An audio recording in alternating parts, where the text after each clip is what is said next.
बिस्मिल्लाहिर्रहमानिर्रहीम अस्सलामुअलैकुम जी। मैं हूँ इकरा तारिक। तो कैसे हैं आप? आज मैं आप लोगों के लिए 3 लीटर दूध से मज़ेदार बनने वाली फिरनी की रेसिपी लेकर आई हूँ। सो अगर आप लोगों ने 1 लीटर की भी बनानी है तो मैं आपको मेजरमेंट उसका भी बताऊँगी, बस वीडियो को अच्छे से वॉच करिएगा। सो ये फिरनी बहुत ही मज़े की बनेगी, बहुत ही परफेक्ट कंसिस्टेंसी वाली बनेगी। तो चलिए आइए करते हैं शुरू। इसके लिए सबसे पहले मैंने एक पतीले में लिया है जी पूरा 3 लीटर दूध। इसी के अकॉर्डिंग इसमें सब कुछ जाएगा। बहुत ही आसान वे में बनाने वाले हूँ, इवन के कोई बच्चा भी चाहे तो वो बना सकता है। अब इसमें जाएगा 9 चम्मच यानी कि 9 टेबलस्पून शुगर के, क्योंकि 3 लीटर दूध है तो 9 टेबलस्पून। अगर 1 लीटर दूध होगा तो आपको 3 चम्मच इसमें चीनी ऐड करनी है। तो बाकी मैं इसे किस तरीके से बनाऊंगी, कैसे बनाऊंगी, वो आगे वीडियो में आप लोग देखिएगा। चीनी डाल देने के बाद आप लोगों ने दूध को अच्छे से पकने के लिए छोड़ देना है। फ्लेम को आप लोगों ने इस पॉइंट पर हाई कर लेना है।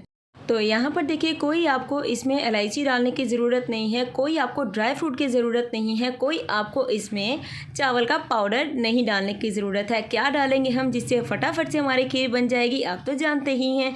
आप लोगों ने बनाना है इस फिरनी को, बहुत ही मज़े की बनेगी। सो यहाँ पर अब आप लोग इसमें ऐड करेंगे खीर का मिक्सर। सो मैं यहाँ पर यूज़ कर रही हूँ लजीज़ा का खीर का mixer 3 pack. So standard size के तीनों पैक मैंने लिए हैं। एक स्टैंडर्ड साइज़ का जो पैक होता है 155 ग्राम का होता है, जो कि 1 लीटर दूध में इस्तेमाल किया जाता है। हमारा 3 लीटर दूध है तो 155 ग्राम्स के मैंने 3 पैक यूज़ किए हैं लजीज़ा खीर मिक्सर का स्टैंडर्ड साइज़ वाला पैक। सो मैंने 3 यूज़ किए हैं 3 लीटर दूध के हिसाब से। अगर आप लोगों ने 1 लीटर दूध लिया है तो आप लोगों ने 1 पैक यूज़ करना है 155 ग्राम का खीर मिक्सर का।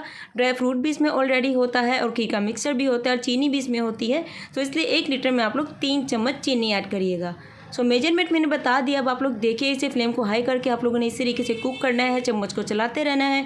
साइडों से बर्तन तो गंदा होगा ही होगा, क्योंकि हम बना रहे हैं खीर यानी कि फिरनी। सो इसमें तो ऐसा होता ही है। सो मेजरमेंट जो मैंने आपको बताया है बहुत ही ईजी वे में आप लोग बनाइएगा। ईजीली मार्केट से लजीज़ा खीर का या फिर नेशनल का आप लोग कोई भी पैक लेके यूज़ कर सकते हैं, जो ब्रांड आप लोगों को यार अच्छा लगता हो। मैं रिकमेंड करूँगी आपको लजीज़ा, जिसका टेस्ट और फ्लेवर एकदम बहुत ही मज़ेदार है। तो यहाँ पर देखिए, जब इस तरीके से बुड़बुड़ करना स्टार्ट हो जाएगी, इस पॉइंट पर आप लोगों को चूल्हे को एकदम बंद कर देना है। इससे ज़्यादा कुक करेंगे तो ये ओवर थिक हो जाएगी, जो कि बिल्कुल भी मज़ा नहीं देती है। खीर की कंसिस्टेंसी बिल्कुल नॉर्मल हो तभी उसे कहते हैं खीर या फिरनी, फिर ये परफेक्ट से बनती है।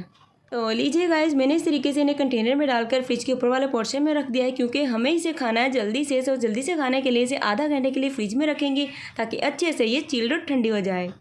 अल्हम्दुलिल्लाह, माशाल्लाह माशाल्लाह। तो लीजिए गाइस, हमारी एकदम मज़ेदार ज़बरदस्त ठंडी ठंडी फिरनी जो है वो हो चुकी है तैयार।